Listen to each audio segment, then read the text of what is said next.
Kita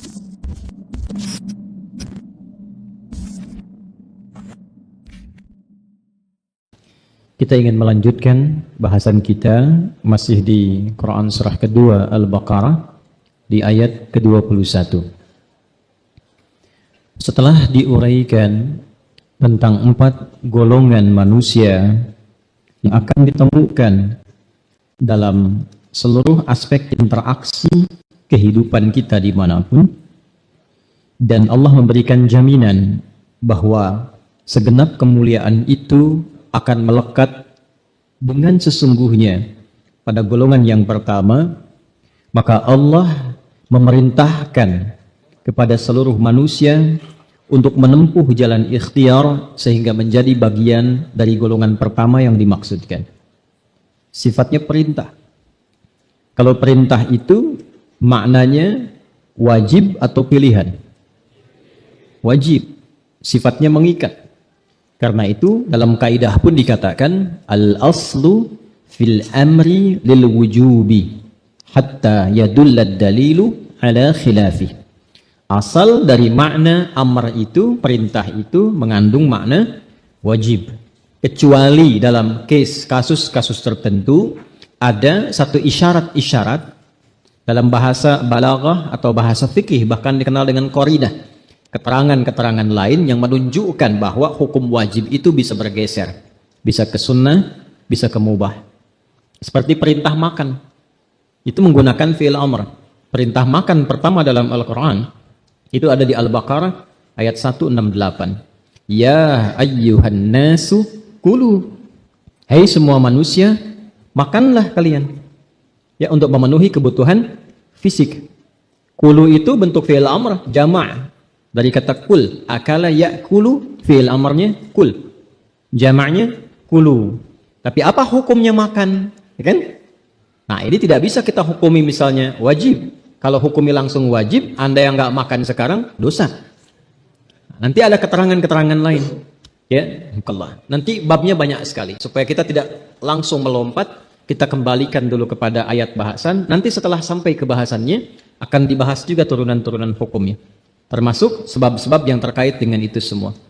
Tadi kan ayat 168, kita masih ayat 21 ya, jadi sabar. Ya ayyuhan nasu u'budu. Hai semua manusia tanpa kecuali. Kita ingin menerjemahkannya sesuai dengan konteks pembahasan.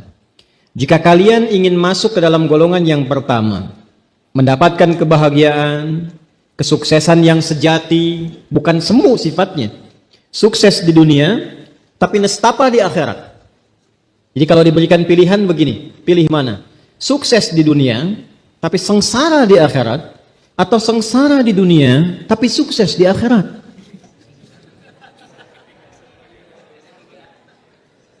100 juta di dunia, tapi karena meninggalkan satu itu kan ahad, qul huwallahu, maka di akhirat dihilangkan satunya. Sehingga mendapatkan penderitaan bukan hanya sengsara, 6 nolnya.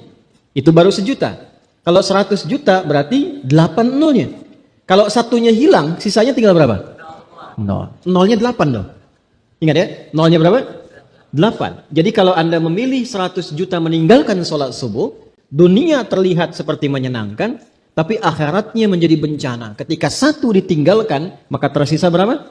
0. Jadi pilih mana? Sukses dunia atau sengsara akhirat, atau nestapa dunia, bahagia akhirat. Halo? Ya, itu harapan kita kan? Dan harapan itu sebelum dimunculkan, Allah sudah maha mengetahui kedalaman hati kita yang paling jauh itu. Sudah kelihatan dari wajah-wajahnya gitu kan? Dan Allah itu sudah maha mengetahui sebelum wajahnya terbentuk bahkan. Karena itu turun ayatnya kan, yang viral itu di ayat 201 surah Al-Baqarah. Wa minhum may yaqulu rabbana atina fid dunya wa fil akhirati wa qina. Dan di antara sementara manusia itu minnya itu tab'id. Sebagian manusia yang memang mengharapkan kebahagiaan sejati. Dunianya ingin nyaman, tapi akhiratnya membahagiakan. Maka dia katakan doanya, wa minhum may yaqulu rabbana atina fid dunya hasanah. Bukan cuma dunia, wa fil akhirati hasanah wa qina Nah, ada golongan orang-orang yang belum yakin dengan akhirat. Karena dia belum yakin, dia melihat yang tampak di pandangannya saja. Ainul yakin. Yang hakul yakin itu nggak dipelajari ilmunya. Jadi dia levelnya langsung lompat. Itulah tidak baiknya belajar. Ilmal yakin, ainul yakin, hakul yakin. Dia melewatkan ilmal yakin sehingga apa yang dia lihat dengan pandangannya itu yang dia yakini. Akhirat kan belum kelihatan katanya. Yang nampak yang 100 juta. Maka di ayat 200-nya, wa minan nasi may yaqulu rabbana atina fid dunya, bukan. Kalau tidak tahu diam aja. Enggak ada hasanahnya di ayat 200 itu. Enggak ada hasanahnya. Wa minhum may yaqulu, baru 201 itu pakai minhum. 200-nya pakai nas. Wa minan nasi may yaqulu rabbana atina fid dunya. Enggak pakai hasanah. Ngotot amat, si amat aja nggak ngotot. Nggak pakai hasanah. Wa minhum may yaqulu, itu baru pakai hasanah 201. Tapi kalau wa minan nasi ayat 200, wa minan nasi may yaqulu rabbana atina fid dunya wa ma lahu fil akhirati min khalaq. Ada segelintir manusia yang orientasinya dunia saja. Yang kelihatan dalam pandangan matanya itu yang diambil. Sehingga yang jauh-jauh yang akan dihadapinya itu, dia nggak siapkan bekalnya. Jadi ketika dia berpisah dengan dunianya, selesai kenyamanan dunia yang dia rasakan. Itu yang disebut dengan semu. Dunia kan sementara. Ya kan? Iya. Karena sementara, imma kita yang meninggalkan dunia, atau dunia yang meninggalkan kita. Karena itu ditampakkan oleh Allah, kesejatian kehidupan itu ditampakkan. Pernah mendengar orang meninggal? Pernah, sering tuh. Pernah melihat orang meninggal? Yang sudah meninggal atau orang meninggal? Intinya meninggal kan? Iya. Artinya dunia ini tidak selamanya. Ini bukan tempat abadi. Ini semu. Dan kehidupan kematian yang berlangsung di dunia itu sejatinya memberikan kesan kepada kita untuk belajar. Kumpulkan bekal bagaimana caranya di dunia ini berhasil, di akhirat meraih kemuliaan. Itu yang dimaksudkan surah Al-Mulk itu. Surah 67 di ayat yang kedua. Huwallazi khalaqal mauta wal hayata liyabluwakum ayyukum ahsanu amala. Ahsanu itu isim tafdil. Ya, dari kata hasanah tadi. Jadi kita mengumpulkan hasanah, tapi orientasinya akhirat. Dan untuk mencapai ke titik itu, Allah berikan bentangan jalannya disebut dengan ibadah. Karena itu ketika Allah memerintahkan kita ibadah dalam bentuk fi'il amr, itu sebetulnya saking sayangnya kepada kita. Kalau nggak sayang nggak akan diperintahkan. Ibu coba ya, ketika meminta anaknya sekolah dan anaknya menolak, dan ibu tahu, bapak tahu di balik sekolah itu ada yang banyak bermanfaat, Anda paksa nggak? Paksa kan? Anak nggak mau makan, tapi Anda tahu kalau tidak makan berbahaya untuk kesehatannya, Anda paksa makan tidak? Memaksa makan itu karena ingin memaksa anak atau karena sayang anak? Sayang. Anda karena sayang, Anda paksa. Allah itu lebih sayang. Ibu punya rahim, tapi rahim itu sifat Allah. Rahman itu punya Allah. Karena sayang, Allah perintahkan. Kalau nggak sayang, nggak diperintahkan. Jadi kita mesti membaca ibadah itu dengan sifat kasih Allah. Kalau kita mengerti bahwa Allah sayang kita dan memerintahkan untuk ibadah, maka muncullah motivasi ibadah itu dengan sesungguhnya. Khusyuk itu bisa lahir. Ketaatan itu bisa muncul. Kenapa? Karena mengerti yang memerintahkan kita itu sayang. Anak itu kalau dipaksa orang tuanya dan mengerti karena orang tua sayang, itu akan menunaikan apa yang dipaksakan orang tua itu setulus jiwa. Sepenuh hati. Tapi kalau hanya mengerti bahwa itu paksaan, akhirnya kadang-kadang yang ditunaikan pun malas-malasan. Tuh kan? Doanya pun kan tidak tulus lagi. Allahumma paksain, Allahumma paksain, paksain. Karena terpaksa. Jadi memahami bagian pertama ini, ya ayyuhan nasu u'budu rabbakumul ladzi khalaqakum, memahaminya dengan pendekatan sayang Allah kepada kita semua. Kalau ini kita maknai dengan benar, maka di sini muncul kecintaan kita kepada Allah Subhanahu wa taala. Jelas ya? Baik. Yuk kita teruskan. Tadi kita sampaikan kalau an-nas itu maknanya terbatas atau umum. Untuk satu manusia atau semua manusia. Baik. Maka di sini kemudian mufassir ini menyampaikan kepada kita sahibul kitabil munir, ya'murullahu ta'ala jami'an nasi. Allah memerintahkan kepada seluruh manusia tanpa kecuali. Ini bukti sayangnya Allah. Dan sifatnya perintah. Bahkan sejak ayat ini diturunkan, perhatikan kalimat tafsirnya, min musyriki Makkah wa ghairihim bi'ibadatihi wahdah. Baik itu mencakup kalangan musyrik Quraisy yang waktu itu masih ada di era Nabi sallallahu alaihi wasallam. Jadi ketika ayat ini turun pun, dan kita semua belum ada, ya kan? Ketika pertama ayat ini turun pun, dan khitab masyarakat yang dituju pada masa itu dengan turunnya ayat ini adalah orang-orang yang bahkan banyak belum beriman. Yang musyrik ada, yang kafir ada, termasuk orang-orang soleh di dalamnya yang telah beriman. Ini langsung dijelaskan, saking sayangnya Allah. Bahkan orang-orang yang musyrik pun masih diberi jalan. Padahal menyekutukan Allah. Itulah tingginya kasih sayang Allah yang membedakan Khalik dengan makhluk. Ya, antum dikhianati oleh sahabat. Masih mau menyapa tidak? Kenapa diam? Hah? Ibu dikecewakan oleh anak, Bu, merusak nama baik keluarga. Ibu dijelek-jelekin di belakang. Ya, pokoknya semuanya buruk deh. Tiba-tiba anak itu pergi dan menjelek-jelekan ibu dan keluarga. Tiba kemudian dia mau kembali untuk pulang. Ibu terima tidak? Masa? Terus langsung ibu terima. Anakku kemana aja gitu? Belum tentu. Ngapain kamu kesini lagi? Hah? Kau bukan anakku lagi. Lantas anak siapa?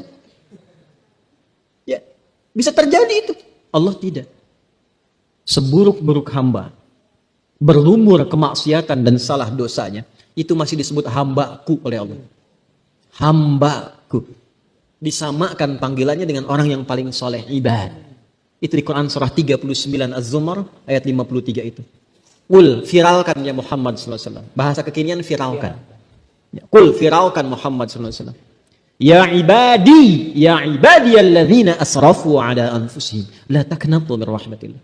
Viralkan Muhammad SAW. Dipanggil oleh Allah, ya ibadi, hei semua hamba-hambaku. Hamba di sini yang dimaksudkan pelaku maksiat. Makanya tadi saya katakan kan bahasa Spanyolnya, tengtingan kalau nggak tobat. Ya, terlalu.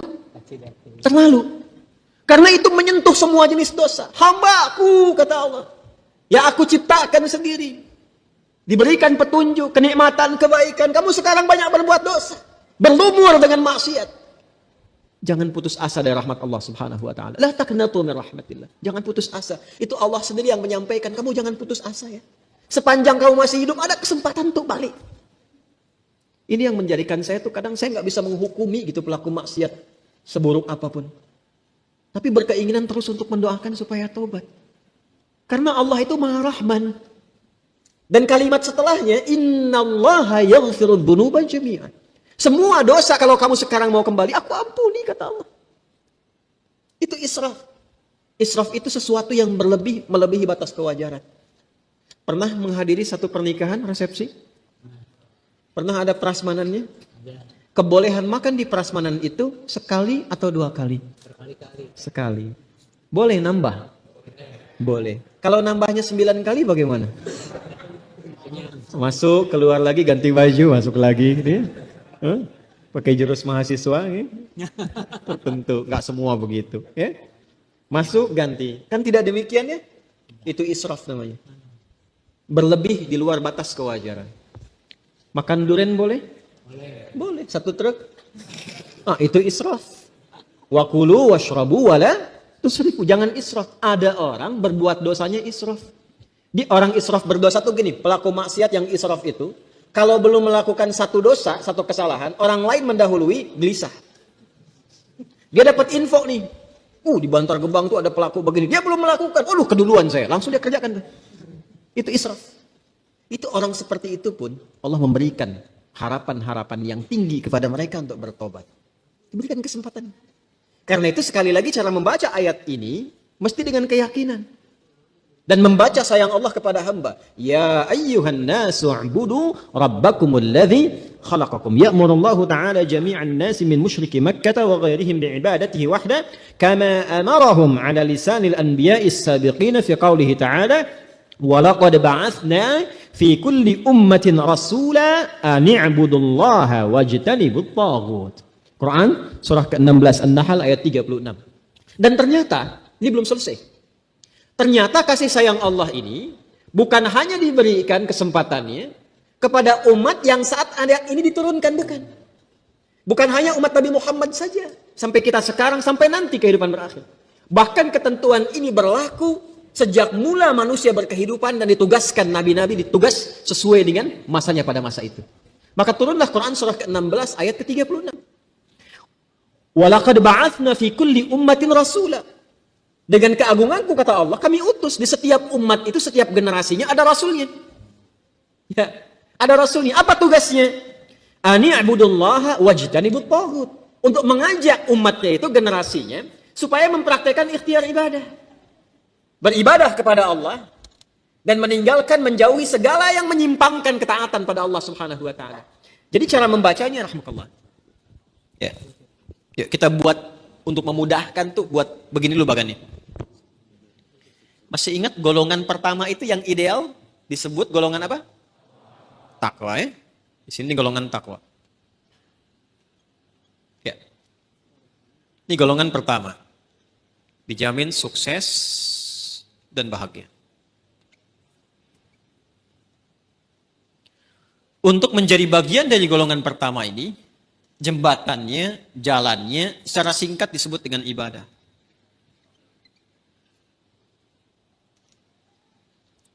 Yang punya kesuksesan siapa? Allah. Yang punya ilmu siapa? Yang punya rizki siapa? Yang punya segalanya siapa? Yakin itu? Saya ulangi, yakin? Kalau kita yakin, maka kita harus punya hubungan baik dengan Allah. Dekati Allah. Bangun konektivitas dengan Allah. Sekarang kita bertanya, ya Allah, jalannya bagaimana membangun kedekatan denganmu? Maka diturunkanlah oleh Allah ayat ini untuk memberikan kesan kepada kita, ini loh jalannya. Ya ayyuhan nasu budu. Ini ibadah. Saking sayangnya Allah kepada kita, sifatnya diperintahkan.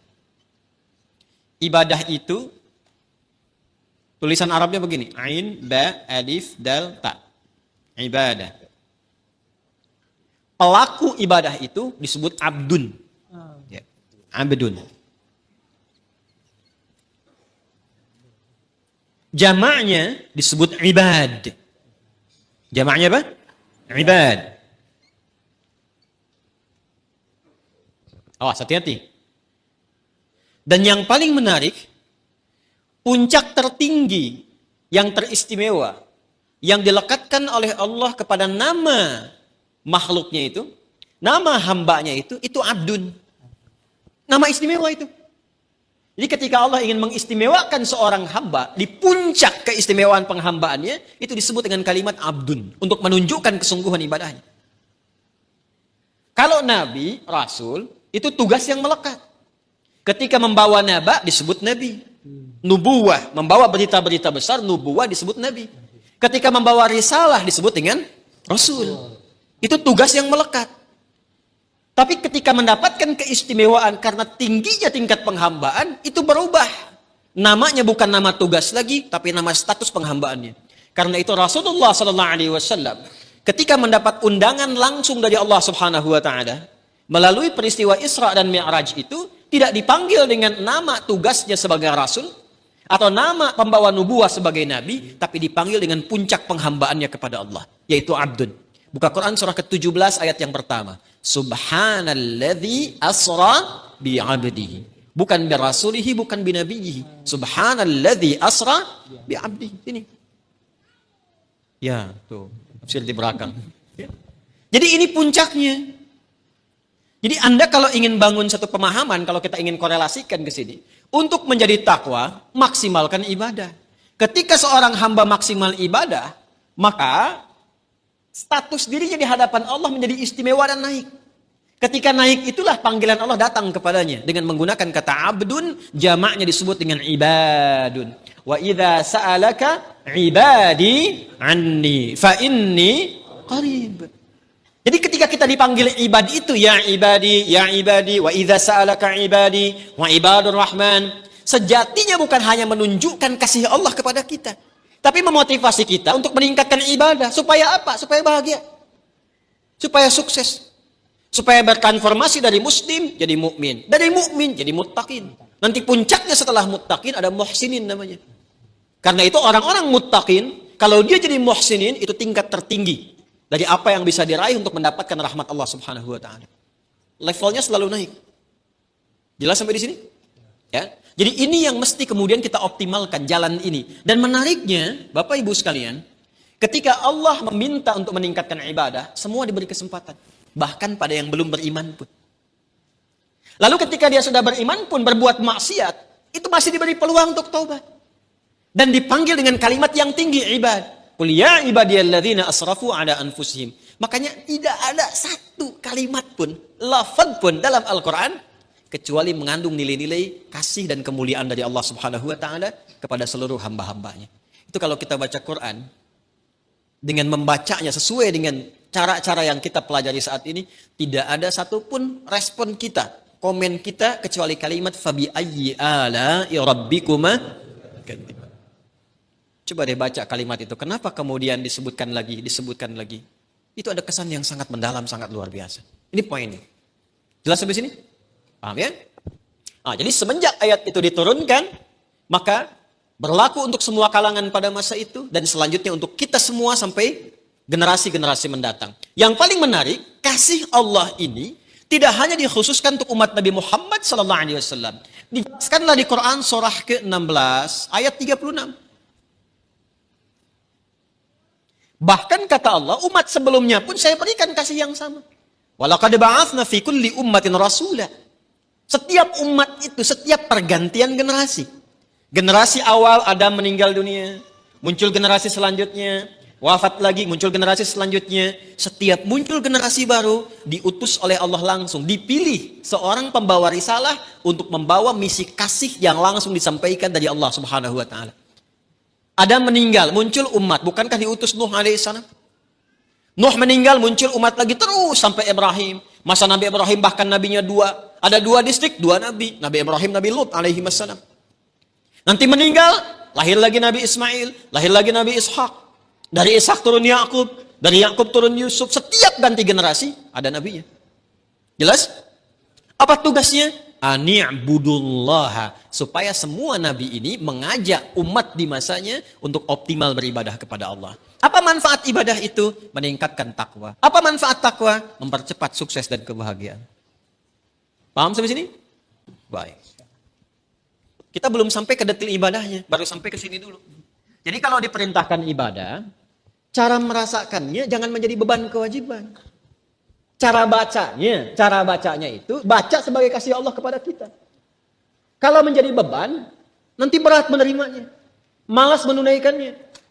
Contoh kalau kita sedikit ingin detilkan misalnya, ya, wa'budu rabbakum, ibadah kepada Rabbmu. Kita bertanya, ya Allah bagaimana caranya?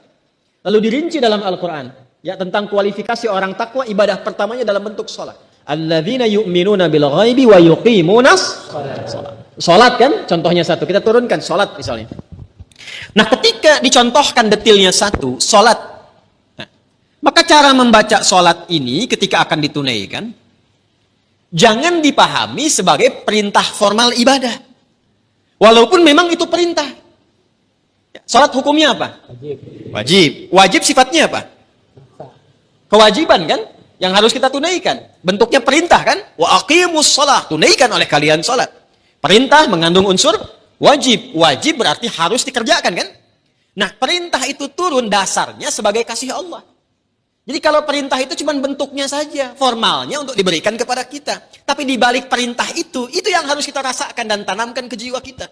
Jadi ketika diperintahkan sholat, jangan lihat kewajibannya. Karena nggak dilihat pun tetap wajib.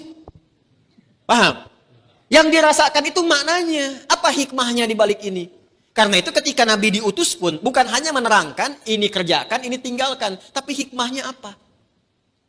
Karena itu Nabi mengajarkan tentang hikmah karena diperintahkan Quran. Ya. Quran surah kedua Al-Baqarah ayat 151. Gak apa-apa lompat sedikit, kita masih di ayat 21, ya. Kama arsalna fikum rasulan minkum yatlu alaikum ayatina wa yuzakkikum wa yu'allimukumul kitaba wal hikmah wa yu'allimukum ma lam takunu ta'lamun. Jadi ketika diterangkan kepada kita ibadah, kata Al-Quran ada perintahnya dulu. Makanya ibadah yang ditanya perintahnya. Sebaliknya kalau urusan dunia, ya kan teman-teman sekalian, terkait dengan urusan dunia itu larangan yang dicarinya. Jadi kalau urusan ibadah jangan ditanya larangannya. Karena sifatnya perintah, ditanya dalil perintahnya apa. Saking sayangnya Allah, gak usah banyak-banyak, ini aja yang diperintahkan kerjakan. Jadi jangan tanya larangan. Kalau ditanya larangan gak akan ketemu dalilnya. Sholat subuh berapa rakaat? 2. Boleh nggak 3? Kan gak ada larangannya. Ada nggak larangan ditemukan sholat subuh 3 rakaat? Sampai kiamat kurang 2 hari nggak akan ditemukan. Karena memang salah pendalaman. Kalau ibadah itu yang dicari perintahnya. Kalau ada perintah kerjakan, maka turun ayat sebagai dalil. Ya, konsepnya begitu. Kama arsalna fikum rasulam minkum yatlu alaikum ayatina. Turun ayat dari kami. Apa ayatnya? Dalilnya apa? Wa aqimus shalah. Baru kita sholat. Lihat prakteknya dari Nabi. Contohnya bagaimana? Dibatasi saking sayangnya Allah, gak usah banyak-banyak. Tapi kalau kita ikuti, dapat hasilnya. Nah sekarang bagaimana menjalaninya? Setelah turun ayatnya, belajar cara melakukannya, bahas juga hikmahnya, supaya nikmat menjalani ibadahnya. Karena ketika ayat diturunkan, hikmah menyertainya. Itu permintaan turunnya hikmah itu sampai dimohonkan 2 orang Nabi dan Rasul, ayah dan anak. Nabi Ibrahim dan Nabi Ismail, setelah tuntas alaihi wassalam meninggikan bangunan Ka'bah, yang runtuh bagian atasnya di masa Nabi Nuh karena terkena banjir itu, tersisa pondasi. Masih ingat 2 tahun lalu saya terangkan?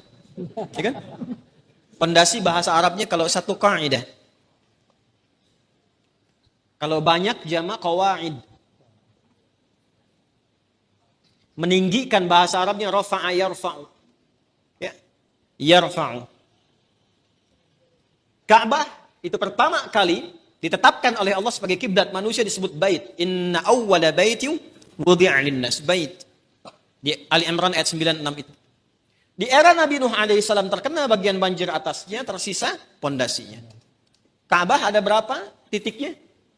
4 ya, kurang lebih gitu kan. Berarti setidaknya pondasinya ada berapa sudut? 4 bagian. Kalau 4 jama' atau tunggal?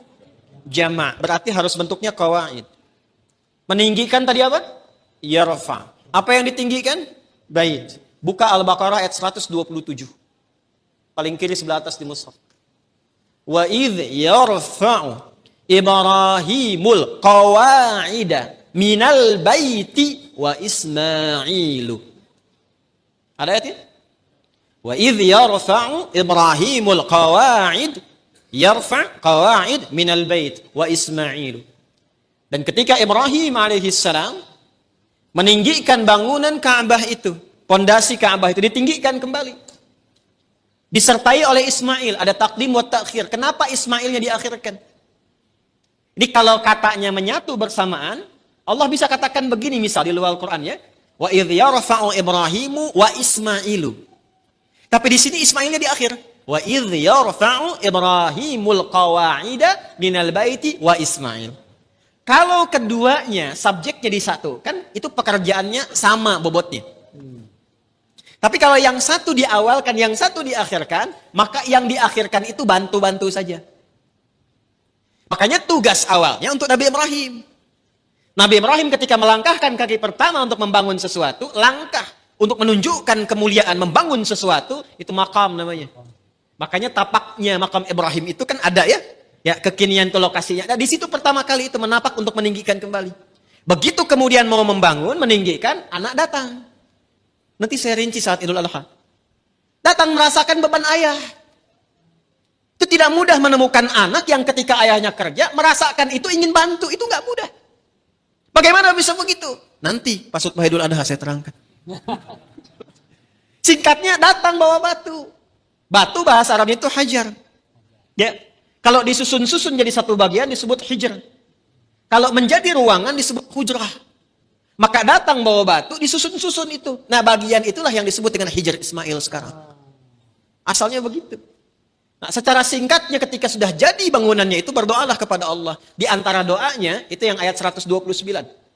129-nya. Rabbana wab'ath fihim rasulam minhum yatlu alaihim ayatika wa yu'allimuhumul kitaba wal hikmah wa yuzakkihim innaka antal azizul hakim. Ya Allah mohon ya Allah. Nanti utus rasul yang terakhir itu. Rasul yang paling terakhir. Karena Rasul ini yang paling mulia, ya nanti setiap Nabi dan Rasul, nanti ketika masuk ke ayatnya kita akan bacakan. Itu semua Nabi dan Rasul bisa bertugas setelah mengambil komitmen perjanjian dengan Allah akan membantu risalah Nabi Muhammad SAW. Di risalah Nabi Muhammad itu sudah diviralkan di zaman setiap Rasul sebelum kedatangan Nabinya. Ya. Wa idh akhadallahu mitsaqan nabiyyina lama ataitukum min kitabin wa hikmatin thumma ja'akum rasulun musaddiqun lima ma'akum la tu'minunna bihi wa la tansurunna qala aqrartum wa akhadhtum 'ala dhalikum isri qalu aqrarna qala fashhadu wa ana ma'akum masyahidin wa ana ma'akum minasyahidin. Jadi enggak mungkin ada rasul bertugas kecuali dalam tugas itu ada komitmen untuk membantu menerangkan dan menguatkan risalah Nabi Muhammad SAW yang akan bertugas kemudian. Nabi Ibrahim, Nabi Ismail, itu keduanya bermohon, ya Allah karena ini Rasul yang paling mulia, maka mohon ya Allah lahirnya dekat tempat yang paling mulia. Mana tempat yang paling mulia di bumi? Ka'bah. Di Makkah Al-Mukarramah. Karena itu satu-satunya Nabi yang lahir dekat Ka'bah itu cuma Nabi Muhammad SAW. Nabi Ismail dimakamkannya dekat situ, yang dekat sumur Zam-Zam itu. Ya. Tapi yang lahir di situ hanya Nabi Muhammad SAW. Yang sekarang jadi tempat maktabah qadimah itu. Ya, perpustakaan itu, ya. Cuma sengaja disamarkan supaya menunjukkan kepada masyarakat itu ya tentang situs-situs yang benar tapi tidak digunakan sebagai bagian dari penyembahan. Kadang nyampe sana ada yang salah kiblat. Gitu. Salatnya ngadep ke situ, makanya dituliskan di situ pakai gambar-gambar dicoret begini. Nanti yang umrah saya terangkan beberapa bagiannya di mana lokasinya. Ya, nanti ada di situ dekat rumah Abu Jahal, ada di situ. Ya, rumah Sayyidah Khadijah. Nah, di tempat Nabi lahir itu ada keterangan di tembok sama gambar. Yang sujud dicoret, kan? Yang bawa macam-macam dicoret. Itu dituliskan pakai bahasa Arab, bahasa Inggris, bahasa Urdu dan bahasa Indonesia. Artinya ada orang Indonesia yang ke situ juga salah kiblat. Dan jarak Nabi Muhammad SAW ke Nabi Ismail, Nabi Ibrahim itu bisa 29 sampai 30 generasi. Setiap generasinya bisa bertahun-tahun. Muhammad SAW bin Abdullah, bin Abdul Muttalib, bin Hashim, bin Abdul Manaf, bin Qusay, bin Murrah, bin Kilab, bin Ka'ab, bin Ghalib, bin Fihir, bin Malik, bin Nadar, bin Kinana, bin Khuzaimah, bin Mudrikah, bin Ilyas, bin Nizar, bin Mudar, bin Ma'ad, bin Adnan, bin Addi, bin Adri, bin Muqawwam, bin Nakhur, bin Tarikh, bin Ya'rub, bin Yasjub, bin Nabit, bin Ismail alaihissalam, bin Ibrahim alaihissalam. 29 sampai 30 generasi. Coba ulangi. Itu sudah minta. Ya Allah, konstruksi risalah yang dibawa Nabi Muhammad itu kuatkan dengan ayat. Supaya jelas. Kita tidak bingung kalau mau ibadah. Makanya orang Islam itu ibadahnya jelas. Jadi kalau ditanya, sholatnya bagaimana? Ini perintah Allahnya. Ini contoh Nabi hadisnya. Terus itu bisa ditelusuri. Kebenarannya di Quran ada, di hadis tertuang. Bisa dilacak lagi kebenarannya. Setelah itu bukan hanya cara dan ayatnya, hikmahnya pun ada. Karena itu yang pertama, membaca perintah pun pakai hikmah. Jadi ketika ada kalimat misalnya, maaf, wa aqimus shalah, tunaikan salat, lalu datang perintah itu diisyaratkan lewat suara azan. Allahu akbar, Allahu akbar. Begitu tiba suara azan itu biasanya kalau iman sudah dikonfirmasi di hati, getaran muncul di jiwa. Iman itu kalau dari lisan turun ke hati, nanti kalimat azan itu dikonfirmasi oleh jiwa dengan getaran. Maka kalau Anda dengar azan, tiba-tiba ada getaran di jiwa untuk merespon itu tandanya keimanannya bagus. Itu ada di Quran surah ke-8 Al-Anfal ayat kedua. Kita masih di Al-Baqarah ayat 21. Innamal mu'minuna alladzina idza dzukirallahu wajilat. Jadi insan beriman yang sejati itu, kalau imannya masuk ke dalam jiwanya, nanti ketika disebutkan nama Allah, ada getaran dalam jiwanya. Merespon panggilan iman itu. Allahu akbar, Allahu akbar. Sudah azan. Diminta siap-siap. Diminta siap-siap. Lalu apa yang terjadi? Kalaupun dia bertanya, pikirannya bertanya, ya Allah kenapa ya saya mesti sholat? Itu langsung dijawab. Hayya 'alas salam. Kenapa ya Allah? Hayya 'alal falah. Supaya kamu dapat falah. Apa itu falah? Bahagia dan sukses. Tadi yang saya perangkan di awal. Jadi kalau kita membaca setiap ibadah itu sebagai bagian jalan kebahagiaan dan kesuksesan, semangat kita sholat. Semangat. Apalagi paham fikihnya. Apalagi mengerti hikmahnya. Apalagi kita ngerti Qur'annya, ya Allah nangis tuh kalau sholat itu Allahu Akbar. Nangis. Ya ayyuhalladzina amanu ista'inu bisabri wassalah. Hei orang-orang beriman, kalau sedang ada kesalahan, sedang punya masalah, sabar, terima dulu. Jangan dikeluhkan. Karena masalah itu dihadirkan bukan untuk menjadikan dirimu bermasalah. Supaya engkau meningkat kualitas. Supaya kehidupanmu lebih baik lagi. Supaya engkau makin teruji, makin kuat. Dan tidak mungkin, kata Allah, aku menguji kecuali engkau sanggup mengatasinya. La yukallifullahu nafsan illa usaha. Apakah berhenti sampai situ? Tidak. Datang kepada aku, minta solusi lewat salat. Ya ayyuhalladzina amanu ista'inu bisabri wassalah. Kamu sabar, terima dulu. Saat sholat datang padaku minta solusi. Jadi begitu dipanggil lewat sholat itu, ditunggu kita mau minta apa. Baru kita berdiri baca Al-Fatihah. Baca iyyaka na'budu wa iyyaka nasta'in. Hadis kuncinya mengatakan hadza baini wa baina 'abdi wa li 'abdi ma sa'al. Ini perjanjian antara aku dengan hambaku. Kalau hambaku benar cara ibadahnya, apapun yang ia minta sekarang aku berikan sepanjang maslahat untuknya. Itu hadis qudsi. Ibadi, khalaqtuka lil ibadati fala tal'ab. Wa qasamtu laka rizqaka fala tal'ab. Wa qasamtu laka rizqaka fala tat'ab. Hambaku, aku ciptakan kau itu untuk ibadah. Wa ma khalaqtul jinna wal insa illa. Aku ciptakan kau untuk ibadah. Artinya kita dicipta ini memang supaya bahagia. Karena ibadah itu pengantar kebahagiaan. Kita itu tercipta untuk senang, saking sayangnya Allah kepada kita. Kehidupan rumah tangga itu menyenangkan. Kerja itu membahagiakan. Jadi kalau kita larut dalam kesedihan, berarti ada sesuatu yang tidak berjalan dalam kehidupan kita itu. Wa qasamtu laka rizqaka fala tat'ab. Kamu aku ciptakan untuk ibadah, jangan banyak mainnya, kata Allah. Kalau kamu benar ibadahnya, jangan khawatir tentang rizki. Aku bagi dan aku percepat. Engkau gak usah lelah mendapatinya. Itulah ibadah. Kurang apa Allah di situ? Dan itu dibuka untuk semua hambanya gitu. Itu yang luar biasa. Dan itu berjalan di setiap kesempatan generasi. Dari generasi awal loh. Sampai ke kita, sampai kehidupan berakhir. Kurang sayang apa Allah kepada kita? Ani'budullaha wajtanibut. Supaya kamu lebih dekat hubungannya dengan Allah, sembah Allah, dan jauhi taghut. Taghut itu segala yang menyimpang dari hukum Allah. Yang bertentangan langsung dengan Allah atau hukum-hukum Allah. Taghut namanya. Allahu waliyyul ladzina amanu yukhrijuhum minadh dhulumati ilan nur. Walladzina kafaru awliya'uhumut taghut. Yukhrijunahum minan nuri ila dhulumat. Al-Baqarah ayat 257. Nah, sekarang yuk kita bahas lebih dalam lewat tafsir ini. Sebentar. Al-Awthan, yang dimaksud dengan taghut di sini Awthan. Jadi nanti di Quran itu kadang kita temukan lafaz-lafaz yang sama, tapi menariknya di setiap ayat itu maknanya bisa beda. Contoh. Pernah dengar kata ayat dalam Al-Quran? Ayat? Halo? Ayat pernah dengar? Apa contohnya? Inna fi khalqis samawati wal ardi wa ikhtilafil laili wan nahari la ayatin liulil albab. Wa min ayatihi an khalaqalakum min anfusikum azwaja. Kata ayat itu setidaknya disebutkan 64 kali dalam Al-Quran. Tapi ketika disebutkan dalam sekian ayat itu maknanya bisa tidak sama. Bisa beda. Contoh. Yang di Ali Imran ayat 190 ayatnya berarti alamat, tanda-tanda yang mendekatkan kepada Allah. Inna fi khalqis samawati wal ardi wa ikhtilafil laili wan nahari la ayatin liulil albab. Kalau kita mau riset segala di langit dan di bumi, kita akan temukan tanda-tanda yang mendekatkan kita dengan Allah. Kalau benar mau mencari untuk mendekat kepada Allah. Ada lagi yang bisa berarti mukjizat. Quran surah Al-Mu'minun misalnya. Ya, di ayat 50 itu. Wa ja'alna ibna Maryam wa ummahu ayat.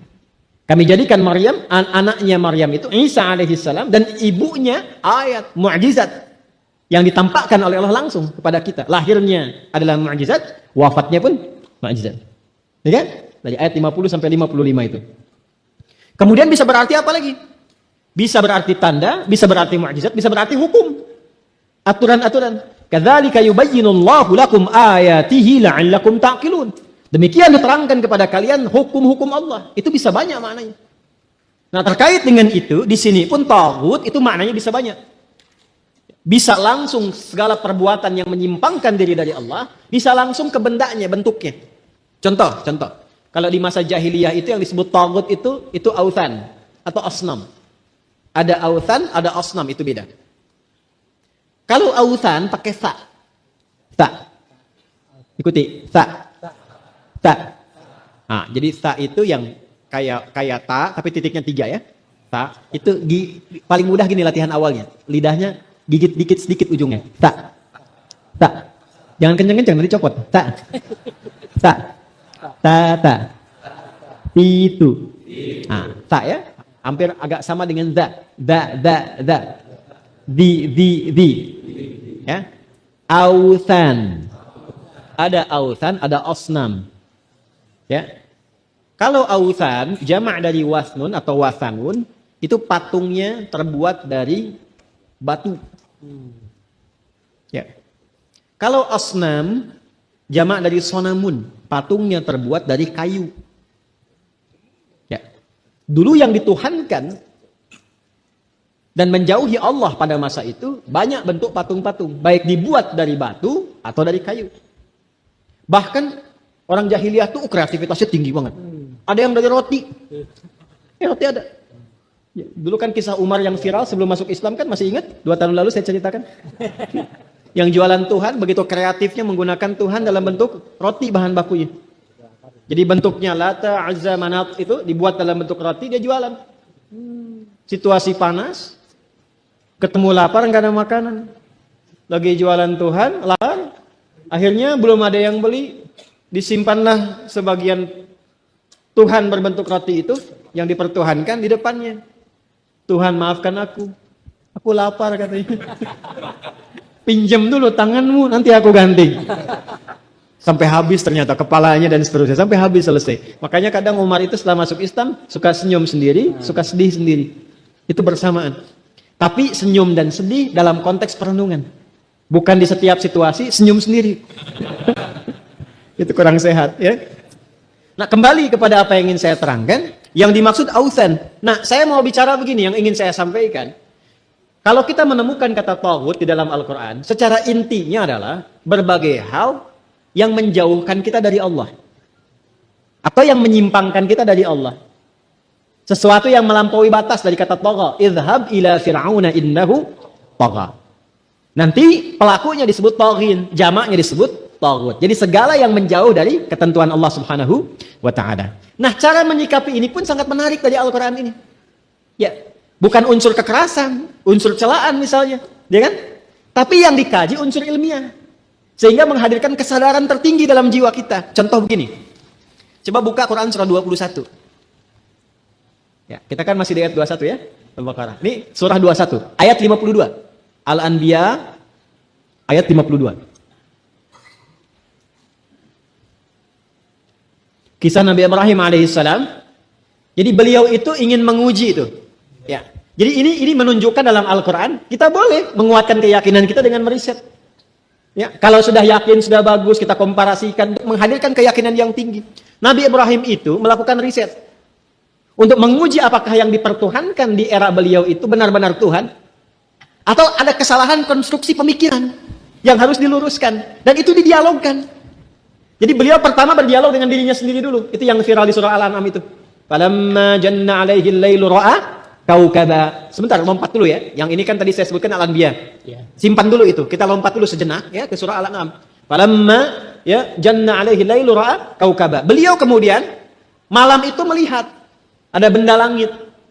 Karena yang dituhankan di masa itu, di Mesopotamia itu ada 3 jenis. Satu, benda langit, planet. Ada yang menyebutnya dengan Jupiter. Kemudian yang kedua matahari, dewa matahari. Yang ketiga bulan, dewi bulan.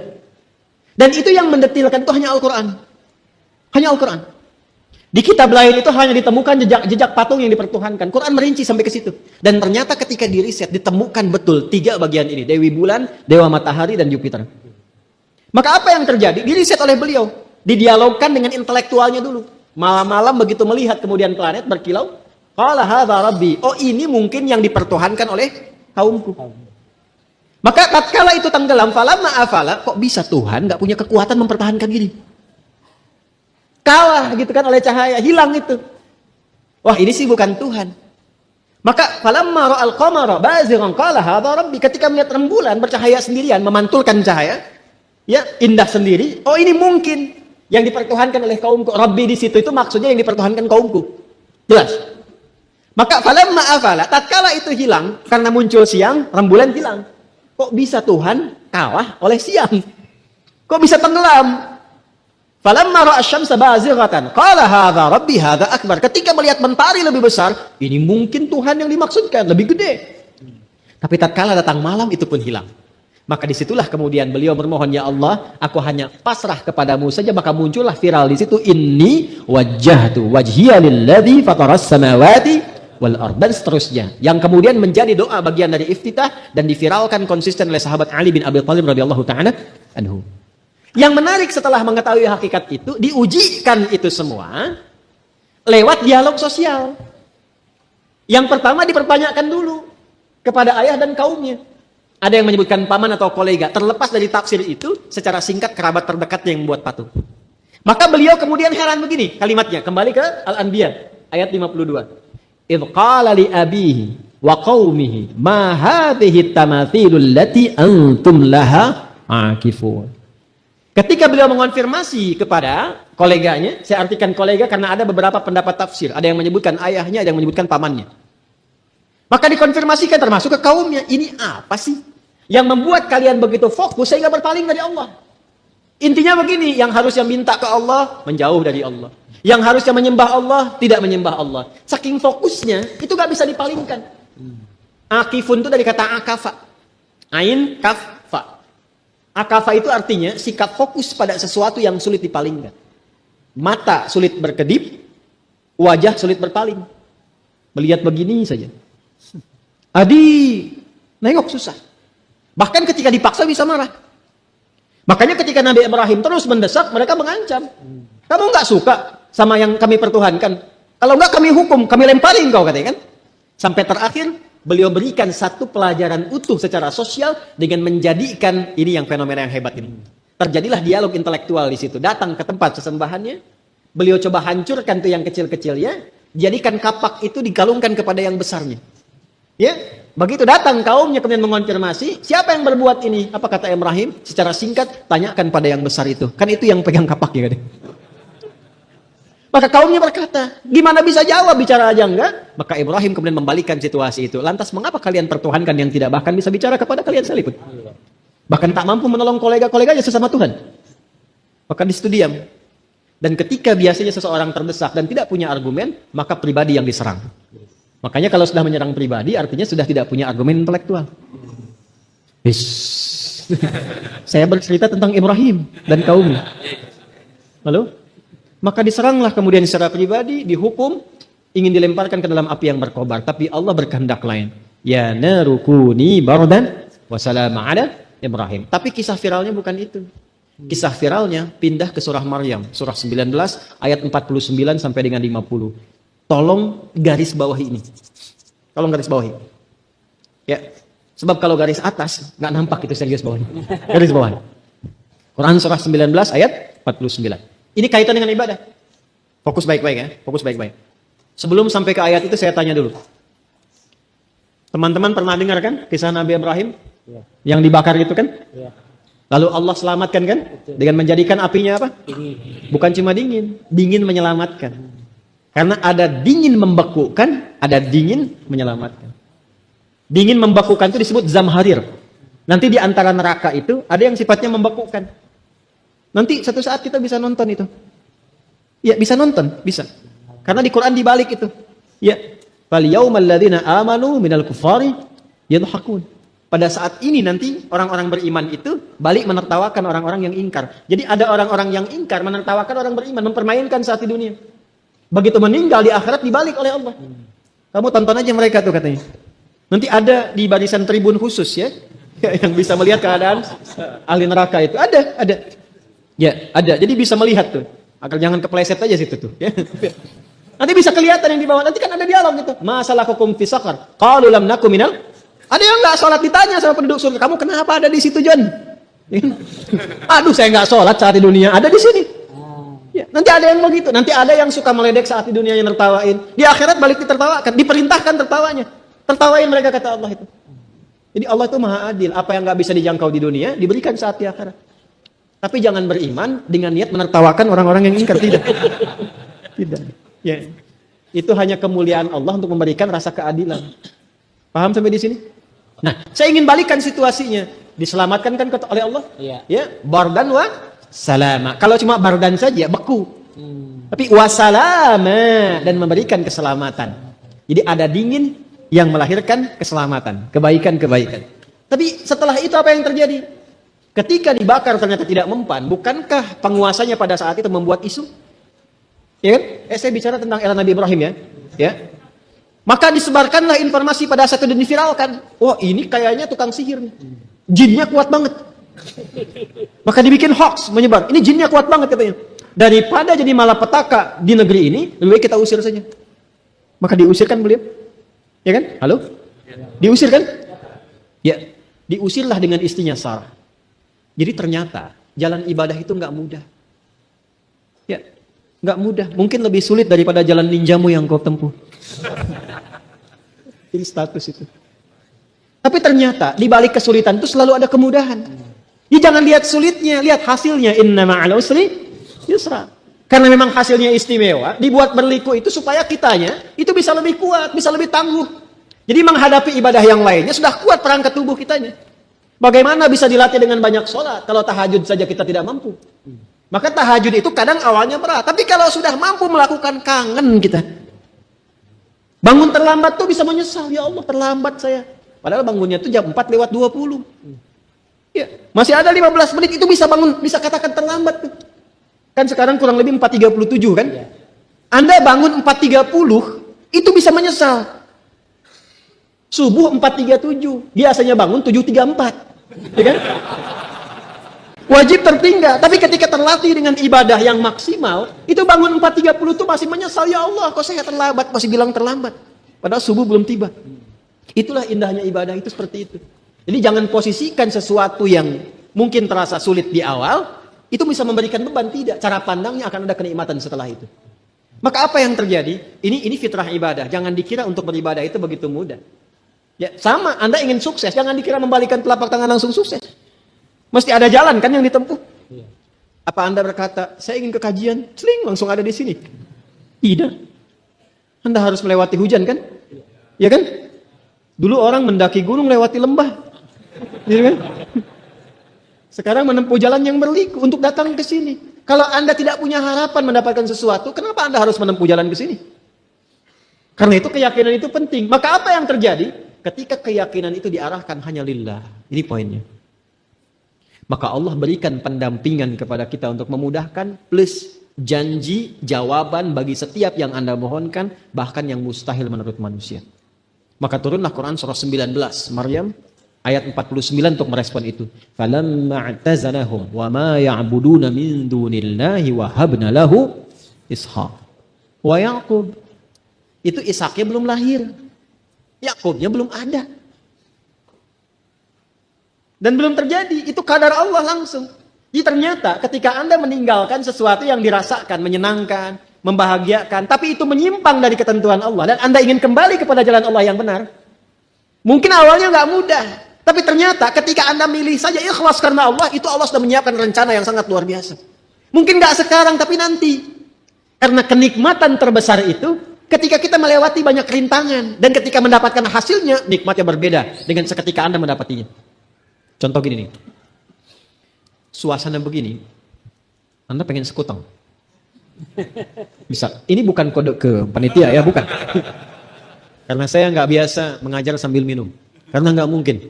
Ya, mengajar sambil minum nggak mungkin. Bisa. Nikmat mana? Begitu Anda pengen sekutang di luar, teng. Dengan yang kedua, Anda nyari dulu keluar.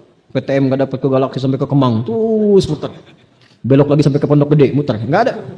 Tiba-tiba nyampe sini, di pinggir situ ada, teng. Setelah itu Anda dapat sekutang gitu. Nikmat mana? Yang pertama langsung ada di depan, atau yang kedua kita berputar dulu mencari-cari? Yang kedua. Makanya nikmatnya minum itu saat haus. Nikmatnya makan saat lapar.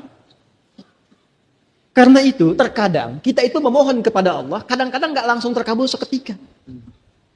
Supaya Allah menanamkan kenikmatan besar saat mendapatkan hasil yang kita mohonkan itu. Dan itu saat sedang berikhtiar, masih ditambah pahala. Udah minta aja dulu terus, minta terus, pahala dikasih lagi. Sehingga ketika mendapatinya, ya Allah minta keturunan. Sebulan belum dapat, 2 bulan belum dapat, 3 bulan belum dapat. Ketika 3 tahun, itu nikmatnya luar biasa. Takbirnya bisa lebih kencang daripada takbiran Idul Fitri itu. Allahu Akbar gitu kan. Kenapa? Padahal positif. Ya kan? Itu luar biasa. Jadi ibadah itu bukan hampa makna. Tapi istimewa, penuh dengan limpahan rahmat. Jadi ketika kita memutuskan ibadah dan ikhlas, kuncinya ikhlas lillah. Karena Allah, bukan karena yang lain. Itu saat kita memutuskan mendekat kepada Allah, Allah menyiapkan rahmat yang belum kita dapatkan saat ini. Kalau istiqamah, dapat. Dan indah dapatnya. Jadi ketika melepaskan diri dari kaumnya sekalipun terusir, awas, ini kondisi Nabi Ibrahim ya. Jangan dikiaskan sendiri-sendiri ini. Karena ada babnya sendiri, ada detailnya.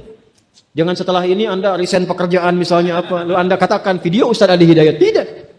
Ya, tanyakan dulu seperti apa realnya. Karena semua ada babnya. Fikih itu ada detailnya. Gak boleh sembarangan. Jelas ya? Tadi saya sebutkan misalnya tentang togut. Itu ada detailnya. Jangan menyimpulkan sendiri. Ini togut, itu togut. Gak boleh. Ada detailnya. Jelas ya? Kalau salah menilai itu kembali kepada yang menilai. Ada kalimat-kalimat sensitif dalam agama yang gak boleh sembarangan diungkapkan. Ketika sembarangan diucapkan, ia mencari pemiliknya di langit dan di bumi. Tak menemukan, kembali kepada yang menuturkan. Ya. Seperti kata kafir, gak boleh sembarangan mengkafirkan orang-orang ya, yang terlihat beriman dan sebagainya misalnya. Gak boleh. Yuk kembali lagi ke awal. Maka falamma i'tazalahum min dunillahi wahabna lahu Ishaq wa Ya'qub. Kami siapkan Ishaq, setelah itu Ya'qub. Kapan dapat Ishaq itu? Bukan saat meninggalkan itu. Justru saat mulai bertugas, berdakwah, didampingi Sarah. Ya, yang sudah mulai juga sepuh. Ya, Sarah itu kan divonis secara medis, nggak mungkin punya keturunan. Maaf ibu, divonis monopos dan mandul. Itu setelah menempuh perjalanan tuh keluar dari tadi Mesopotamia, datang ke Mesir, kemudian dapat hadiah di situ, kemudian Hajar alaihissalam. Hajar kemudian melahirkan Ismail. Prosesnya panjang sampai kemudian Sarah alaihissalam dengan Ibrahim alaihissalam menyatu. Ya, ketika Sayyidah Hajar dengan Ismail sudah di Mekah, ini masih di Kanaan, ya, di Palestina, kemudian berdakwah di situ dan sudah ada keponakan beliau namanya Lut. Ya, cuman beda distrik. Kalau mungkin Nabi Ibrahim misal di Bekasi, Nabi Lut di Depok gitu kan. Misal saja ya, jangan dipotong videonya, awas tuh. Ini contoh. Nah, justru di era Nabi Lut itu setelah melewati berbagai masa, datanglah eksekusi berita gembira tadi. Rencana Allahnya jauh sebelumnya, eksekusinya di masa era Nabi Lut alaihissalam, ketika menjadi nabi. Ketika Lut beriman, diangkat jadi nabi. Hanya umat yang dihadapi oleh Nabi Lut itu, umatnya kekeh pada maksiat, menentang Allah dan menantang azab. Menentang Allah, menantang azab. Dan saya penting ingatkan ya, mungkin nanti ada kajian khusus membahas tentang situasi akhir zaman. Ya, karena nanti di antara tanda akhir zaman itu adanya akumulasi kemaksiatan di masa-masa sebelumnya. Ada akumulasi dan tingkatnya lebih dahsyat. Di Nabi Adam ada proses pembunuhan pertama. Kakak adik kan berbunuhan kan? Sekarang ada nggak? Ada. Banyak. Di masa Nabi Musa alaihissalam, teman-teman sekalian, ada pembunuhan, bahkan ada pengguguran kandungan. Ya, bahkan ada yang lahir langsung kemudian dieksekusi. Sekarang ada? Fir'aun itu se-Fir'aun-Fir'aunnya masih ditunggu. Kalau lahir laki-laki, eksekusi. Lahir perempuan, dibiarkan. Al-Baqarah ayat 49. Wa idh najjaynakum min ali fir'auna yasumunakum su'al adzab yudzabbihuna abna'akum wa yastahyuna. Jadi Fir'aun itu se-Fir'aun-Fir'aunnya masih nunggu. Keluar dulu, begitu lahir perempuan, bebas. Laki-laki eksekusi. Manusia sekarang, ada yang tidak peduli laki-laki dan perempuan. Yang penting gugurkan sebelum lahir. Disebut apa itu? Sedangkan yang Fir'aun saja sudah su'al azab. Zaman Nabi Lut, yang homo ada? Ada, cuman homonya laki-laki aja. Laki-laki dengan laki-laki. Perempuan nggak terlibat. Sekarang ada? Ada. Bahkan berkembang.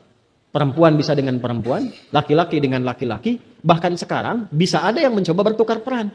Laki-laki pengen jadi perempuan, perempuan pengen jadi laki-laki. Jadi terakumulasi semuanya. Itu kalau kita nggak kenal dan bersyukurnya di Islam itu lengkap semua. Dijelaskan tantangannya sebelum kita hadapi. Jadi ketika bertemu yang begitu nggak kaget. Saya Nia loh bang. Iya, nggak ada ayatnya tentang kamu. Iya, namanya siapa? Nia. Yang jelas Nia. Lengkapnya Kurniadi. Bisa terjadi. Jadi ada akumulasi, harus siap itu. Nah di era Nabi Lut ini, itu seera dengan Nabi Ibrahim. Ketika Allah mengutus malaikat, untuk menyempurnakan jawaban dari permohonan umatnya Nabi Lut. Dijawab oleh Allah dengan sempurna, minta azab, dikasih azabnya.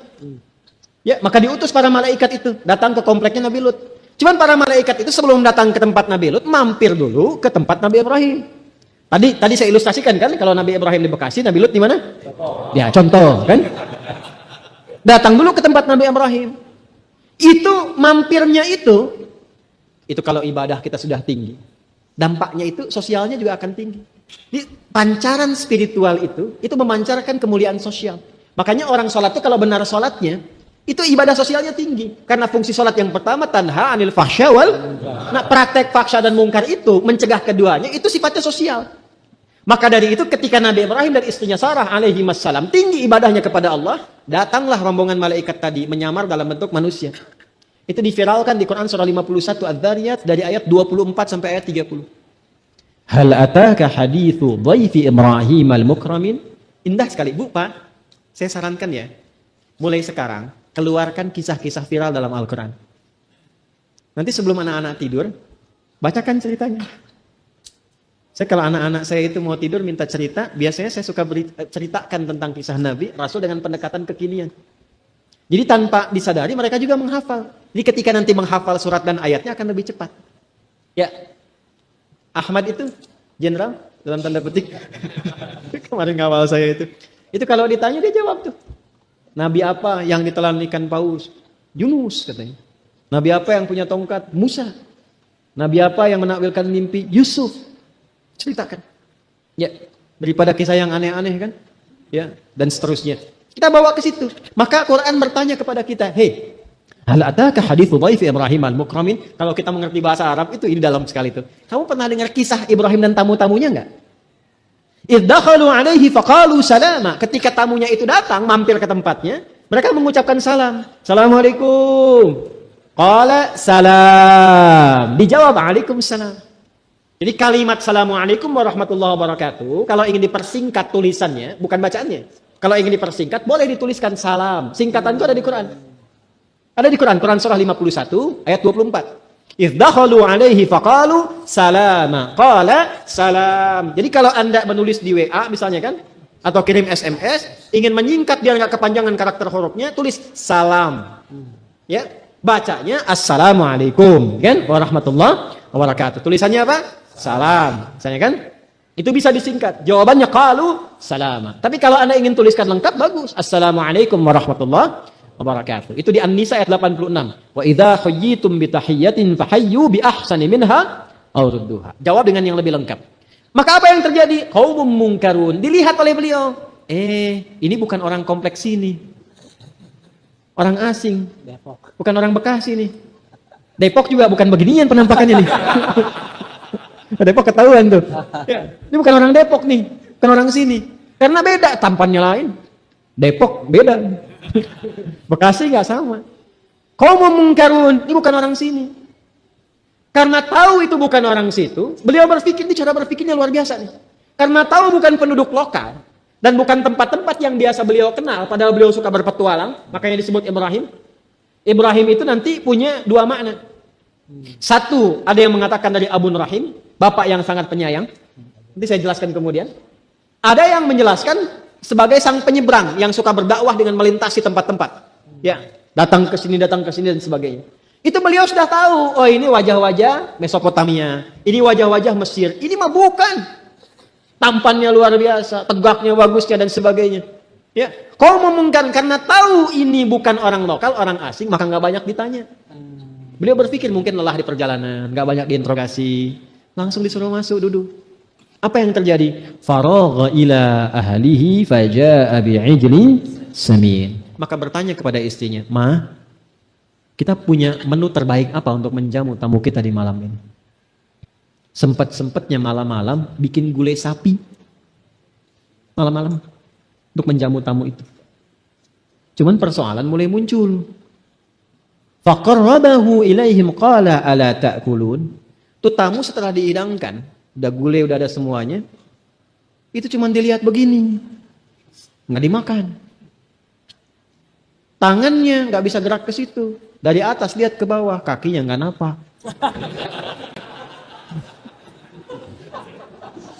Tangannya diam aja, la tasilu ilaihi. Tangannya tuh gak gerak, diem aja begini. Ya ginilah. Ini nggak usah sampai masuk nih ya. Di luar aja, ibu nih bu, malam ini malam Jumat bu. Jumat nih, jam 2 malam-malam. Assalamualaikum, kan? Dijawab nggak? Jawab dulu, namanya salam kan? Salam jawab dulu, minimal jawab salam. Urusan buka tidak, itu urusan belakangan. Jam 2 nih, assalamualaikum, jawab nggak? Waalaikumsalam. Waalaikumsalam warahmatullahi wabarakatuh. Diintip di jendela, begitu dibuka, baju putih, rambut panjang, ya kan? Pakai jubah, terus di sininya pakai sorban. Assalamualaikum, Assalamualaikum. Tengok di jendela baju putih, rambut panjang, pakai sorban. Dibuka nggak? Jam 2 malam Jumat. Assalamualaikum, Waalaikumsalam, Waalaikumsalam. Buka dong, tidak. Hah? Tuh kan? Jadi tidak setiap orang bisa melakukan itu kan? Saya ulangi, tidak setiap orang bisa melakukan itu kan? Bahkan ketika masuk pun, mungkin kan ditanya dulu, Bapak siapa? Nggak penting tanya sama saya, sate 10 tusuk. Ya, ditanya dulu kan, dari mana, mau kemana, Bapak siapa dan sebagainya. Ibrahim tidak alaihissalam. Ini orang jauh, mungkin capek, dihidangkan. Ketika mampu menampilkan ibadah yang tidak biasa, maka Allah pun akan menjawab dan memberikan kepada kita anugerah yang tidak biasa. Ini teori fikih. Jadi kalau Anda sedang punya permintaan yang istimewa, maka tunggangi ibadah yang istimewa yang nggak semua orang bisa mengerjakan itu. Makanya kenapa tahajud itu pahalanya banyak dan bisa mengabulkan permintaan tertentu? Karena nggak semua orang bisa mengerjakan itu. Makanya kalau ada permintaan yang besar, hajat yang khusus, ya Anda harus mencari cara yang istimewa yang nggak semua orang bisa mengerjakan itu. Dan tumpuannya keikhlasan, bukan ingin mendapatkan jawaban dari permohonan. Karena Nabi Ibrahim pun menyuguhkan makanan itu bukan karena istrinya ingin mengandung. Karena melihat tamunya butuh itu. Maka apa yang terjadi? Qalu la takhaf wa basyaruhu bighulamin alim. Ini syahidnya. Maka malaikat itu langsung menjawab, la takhaf, kamu jangan khawatir. Gak usah takut. Kami datang ke sini malaikat yang ditugaskan oleh Allah sekarang sedang menyamar. Sebetulnya tujuan kami itu ke tempatnya Lut. Ke sini cuma mampir aja. Bayangkan orang mampir pun dijamu begitu rupa. Akhirnya turun perintah Allah, eksekusi janji Allah yang telah disiapkan di masa lalu itu pada saat itu. Dan ketika disampaikan itu, Sayyidah Sarah itu sudah semakin menua. Makanya apa yang terjadi? Fasakkat wajhaha wa qalat ajuzun aqim. Beliau kaget menepuk-nepuk pipinya begini. Apa yang seperti ini masih bisa mengandung? Ya. Maka apa jawabnya? Qalu kadzalikillahu. Baik. Maka demikian kalau Allah sudah menetapkan. Maka pertama qalu la takhaf wa basyaruhu bighulamin alim. Mereka kabarkan tentang akan lahirnya anak yang cerdas. Jadi Ishak itu disebut oleh Quran dengan anak yang cerdas. Kalau Ismail cerdas dan perasa, gulamun halim. Jadi ada gulamun alim, ada gulamun halim. Ya, fa aqbalat imra'atuhu fi sarratin fasakkat wajhaha wa qalat ajuzun aqim. Qalu kadzalika qala rabbuki qala innahu huwal hakimul alim. Demikianlah Allah kalau sudah menetapkan bijak kapan dikabulkan, kapan dieksekusi. Dan Maha tahu kondisi keadaan hati kita itu. Karena itu ketika masih bisa mengandung dan melahirkan kemudian Ishak pada masa itu kegembiraannya bertambah. Karena sesuatu yang merasakan tertunda sekian lama, kebahagiaan semakin memuncak pada masa itu. Dan limpahan pahalanya semakin banyak.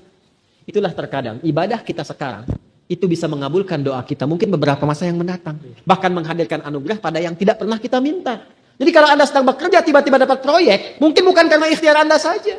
Itu karena amalan Anda yang bulan lalu yang belum mungkin terjawab pada saat itu. Atau yang belum pernah Anda minta dikabulkan di pekan berikutnya. Jadi ibadah itu nggak ada yang sia-sia. Sekalipun itu sunnah. Ibadah tidak ada yang sia-sia sekalipun sunnah. Itu kalau kita paham fikihnya. Maka dari itulah kemudian Nabi Ibrahim alaihissalam itu ketika bertugas meninggikan bangunan Ka'bah setelah jadi, beliau memohon kepada Allah sekaligus supaya fokus manusia itu sekarang mengarah kepada Allah. Setelah merasakan semua kenikmatan itu. Beliau pengen semuanya mengarah kepada Allah. Karena itu fungsi Ka'bah itu selain untuk tempat sholat, tempat tawaf, juga untuk orang yang ingin fokus kepada Allah. Tadi kalau fokus sulit berpaling namanya apa? Akif kan? Jamannya akifun. Nasabnya akifin. Buka Al-Baqarah ayat 125. Wa idh ja'alnal baita mathabatan lin-nasi wa amna. Wattakhidhu, di riwayat Hafs dari Asim, wattakhidhu. Di riwayat Qalun Warash dari Nafi' wattakhadhu. Jadi kalau ada yang baca wattakhadhu, di belakang jangan langsung subhanallah ya. Ya. Wattakhadhu subhanallah, kan? Wattakhadhu subhanallah. Dengarkan dulu, mungkin riwayat berbeda. Wattakhidhu min maqami Ibrahim musalla. Wa ahidna ila Ibrahim wa Ismaila an tahhira baitiya lit-ta'ifina wal 'akifina waruk'is sujud. Tuh. Nah, kalau orang berharap ingin fokus tak berpaling namanya akafa. Kalau kita ingin berusaha fokus, berusaha semaksimal mungkin menghadap Allah benar ikhlas, fokus supaya bisa tertuju kepada Allah tanpa berpaling kepada yang lain, maka tambahkan hamzah wasal, alif di depannya, antara ain dengan kaf tambahkan ta untuk menunjukkan keseriusan. Dari akafa menjadi i'takafa. Alhamdulillah. Sifatnya disebut i'tikaf. Jadi asalnya kenapa ada i'tikaf 10 hari itu khususnya saat Ramadan, itu puncak terakhir untuk melatih diri supaya tertambat di jiwa kita itu konektivitas kepada Allah Subhanahu wa taala. Kemarin i'tikaf enggak? Hah? Saya ulang, kemarin i'tikaf enggak? Kalau saya enggak, karena kemarin kan hari Rabu kan. Ya. Ramadan saya i'tikaf. Luar biasa antum, masjid belum dibuka buka sendiri gitu ya. Kemarin i'tikaf Ramadan. Enggak. Ramadan i'tikaf kemarin. I'tikaf itu tidak terbatas Ramadan. Sekalipun sekarang kata Imam Nawawi itu gini di Kitab At-Tibyan, kalau masuk ke masjid niatkan sekaligus i'tikaf. Jadi kalau duduknya kehitung ibadah. Duduk kehitung ibadah sekalipun hanya menunggu. Asal nggak gosip dan membicarakan urusan dunia. Jelas ya? Jadi kalau mau bayar pulsa jangan dalam masjid, keluar dulu. Nah, ini menariknya apa? Ketika kita i'tikaf, maka suksesnya alumni i'tikaf itu ketika selesai i'tikaf dia menjadi lebih dekat hubungannya dengan Allah. Sulit dipalingkan. Nah, ini bagian pertama, ya ayyuhan nasu budu rabbakumul ladzi khalaqakum wal ladzina min qablikum la'allakum tattaqun. Jadi bukan hanya kita, kalau kita bertanya kenapa sih mesti ibadah ya Allah? Ada dua penegasannya. Satu, kata Allah, supaya kamu bahagia, supaya kamu sukses. Yang kedua Allah tegaskan, karena saya ini penciptamu. Kamu itu hamba.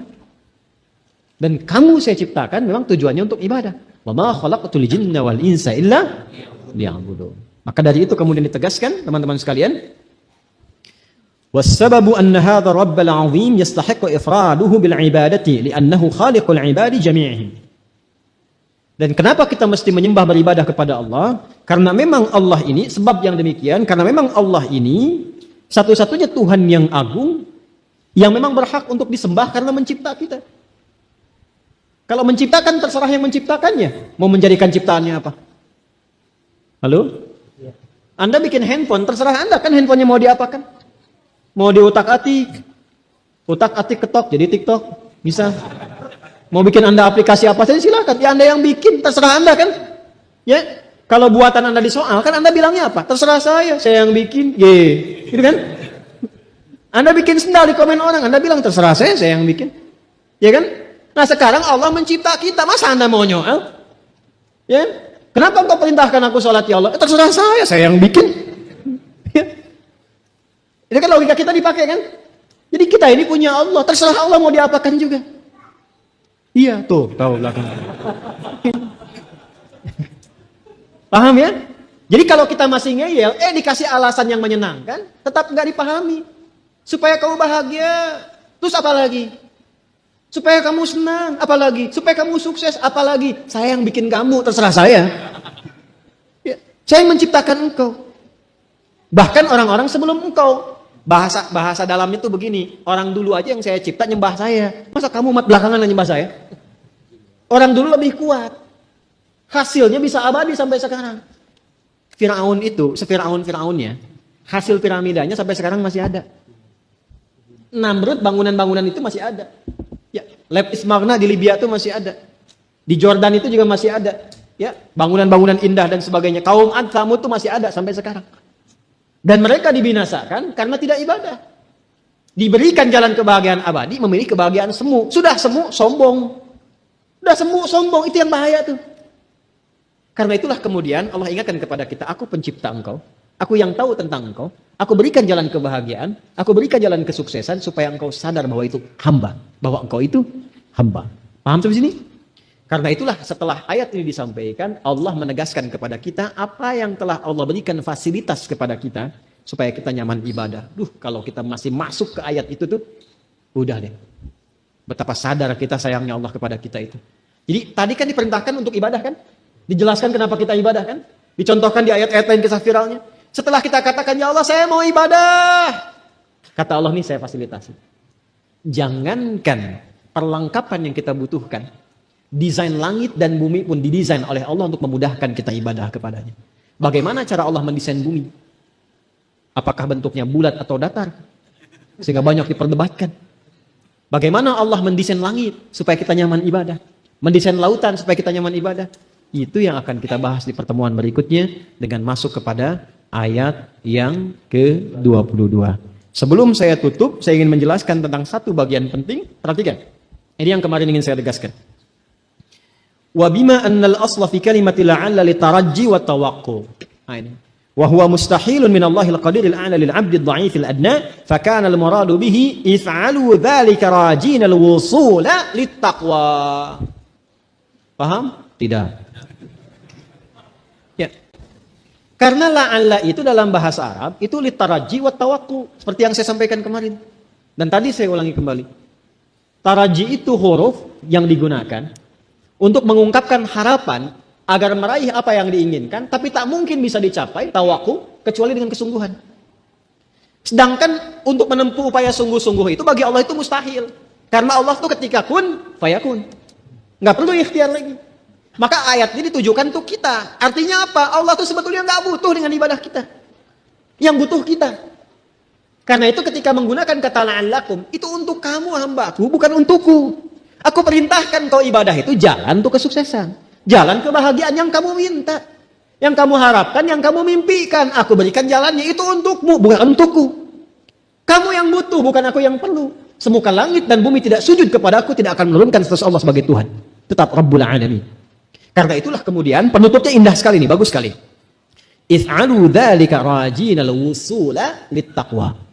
Maka kerjakanlah semua ibadah yang menunya sudah Allah hamparkan, Nabi contohkan, niatnya meningkatkan takwa. Jadi kalau mau ibadah, sekali lagi, jangan dibawa ke urusan dunia. Dunia tuh ngikut. Walaupun ada kebutuhan dunia. Walaupun panggilan ibadah itu untuk mengentaskan kebutuhan dunia, tapi ketika menunaikan, jangan tarik ke urusan dunia. Anda jangan tahajud karena ingin nilainya sukses besok ujian. Anda jangan tunaikan puasa karena ingin dapat proyek besar besoknya. Walaupun mungkin puasa itu bisa memudahkan Anda mendapatkan proyek yang diharapkan.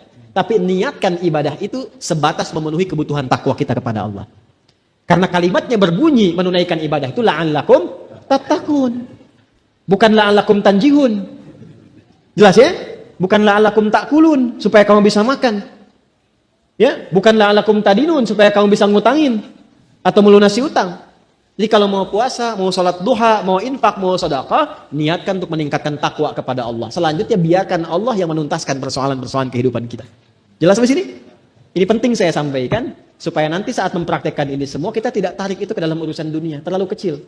Sekalipun diperkenankan tapi terlalu rendah itu. Sehingga nanti menurunkan keistimewaan yang sudah Allah siapkan. Allah kalau sudah menyiapkan BMW, masa Anda mintanya BMX? Maaf ya, BMW dan BMX itu cuma contoh. Jelas ya? Halo? Jelas ya? Nah, ini yang mesti kita pahamkan pada diri kita. Sebelum saya tutup, paham maksudnya? Paham. Jadi kalau saya tanyakan, siap kita ibadah? Untuk apa ibadah? Meningkatkan takwa. Supaya apa kita ibadah? Bahagia. Supaya apa lagi? Sukses. Jadi kalau diperintahkan ibadah, semangat kita? Besok subuh jam berapa? 4.37. Baik, kalau ada panggilan azan, pilih sholat atau pilih olahraga? Sholat. Kalau ditawarin 1 juta? Sholat. 10 juta? Sholat. 100 juta? Sholat. Mana tas? Alhamdulillahirrabbilalamin. Demikianlah tausiah penuh ilmu, hikmah, dan manfaat yang sudah kita dengarkan bersama dari guru kita. Semoga tausiah yang beliau sampaikan kepada kita semua menjadi ilmu yang bermanfaat dalam kehidupan kita sehari-hari. Dan semoga kita semua bisa istiqomah dalam mengamalkannya. Amin ya rabbal alamin. Sahabat beriman yang dimuliakan Allah, demikian yang dapat saya bagikan. Kurang lebihnya mohon maaf. Sampai bertemu lagi di kajian berikutnya. Wabillahi taufik wal hidayah, waridho wal inayah. Wassalamualaikum warahmatullahi wabarakatuh. Setelah kita mendengarkan bersama tausiah yang sangat luar biasa dari guru kita, sekarang mari kita lanjutkan aktivitas kita masing-masing. Buat sahabat semua, saya ucapkan terima kasih banyak sudah menyimak tausiah ini sampai selesai. Doa dan harapan saya, semoga sahabat semua selalu diberikan kesehatan, dimudahkan segala urusannya, dan dilancarkan rezekinya. Amin ya rabbal alamin. Selamat beraktivitas dan sukses selalu. Sampai bertemu lagi di video berikutnya. Wassalamualaikum warahmatullahi wabarakatuh.